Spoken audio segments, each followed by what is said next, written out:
side of social media. Facebook can be great for sharing information, but what happens when that information is just wrong and could potentially destroy a person's life? That's what a man in Australia says happened to him, and it was all sparked by a selfie. He says he was at a Target store when he saw a cutout of Darth Vader and decided to take a picture for his kids. He said he was just being a goofy dad. He saw a group of kids, and he told them he'd just be a second, that he wanted to send the picture to his own children. He said then a woman followed him out of the store and snapped this picture of him. But that's not all. She also posted the picture on Facebook, calling him a creep and using the words sex offender. Her post was shared 20,000 times, and it wasn't until a friend of the man saw the post that he even knew about it. He went to the police and got it all straightened out, but he says the woman has not apologized at all.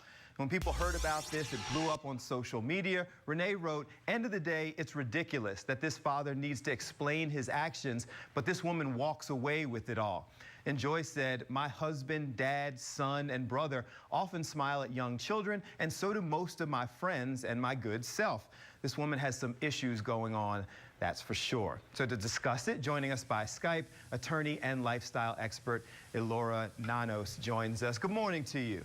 Hi, thanks so much for having me. We appreciate it. First, I want to pull on your attorney hat, because she puts this out there. She essentially has destroyed his character. 20,000, 30,000 people have seen it. Does he have any legal repercussions or legal backlash against her? Well, this particular case actually happened in Australia, but I'll speak to it as if a case like that happened in the United States, there would definitely be at least a possible claim by the dad against the mother for defamation. But from a legal standpoint, it's actually a very complicated and interesting issue, because the reason the mother posted what she posted is that she mistakenly thought that this guy was taking a picture of her children. So she didn't defame him on purpose. She did it by accident. So what it will come down to is whether her mistake was a reasonable one or not. But does that matter? Like, I destroyed your life, in quotes, by accident. And also, with a lawsuit, again, pulling on your attorney hat, you would have to prove some sort of damages. Does he have any? That's right. That's right. A successful defamation claim requires that the plaintiff show that they suffered economic damages. So merely saying that their character was tarnished or that their feelings were hurt or that it was upsetting would not be enough to win a defamation case. This guy would have to show that there were some tangible financial repercussions.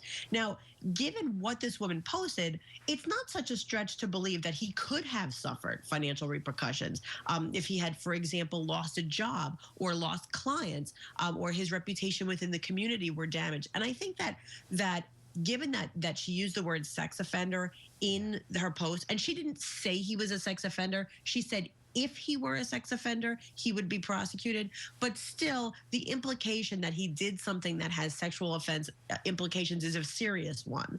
So all of that would go into making a defamation claim, but this woman potentially has a defense of reasonable mistake of fact. One more thing, combining both of the hats that you wear, because we were talking about this in the newsroom. What about the responsibility of all the people who chose to share it, not knowing if this person had done anything wrong? Do they have both a moral but possibly a legal responsibility to know you're telling the truth?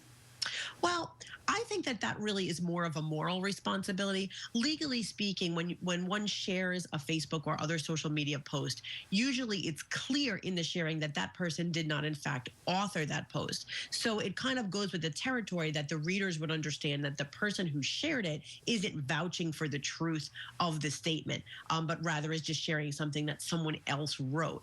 But I think from a moral standpoint, if one is going to share something about a person in their community, particularly when it comes to such serious issues as someone mistreating children in some way, I do think that there's a moral responsibility to just put some level of investigation in to make sure that it's not a hoax, that maybe there's some fact behind it, just as a matter of general responsibility. Yeah, that makes sense to me. Elura Nanos, thank you so much for spending some time with us. Thank you so much. We appreciate it. And guys, we want to know what you think, because this one had us debating and discussing up in the newsroom, because I'm personally one of those people who speaks to everyone. I hate to be labeled like that. So tell us what you think. You can leave your message on our Fox 29 Facebook page. You can tweet us at Fox 29 Philly. Just make sure you always use the hashtag Fox 29 Weekend.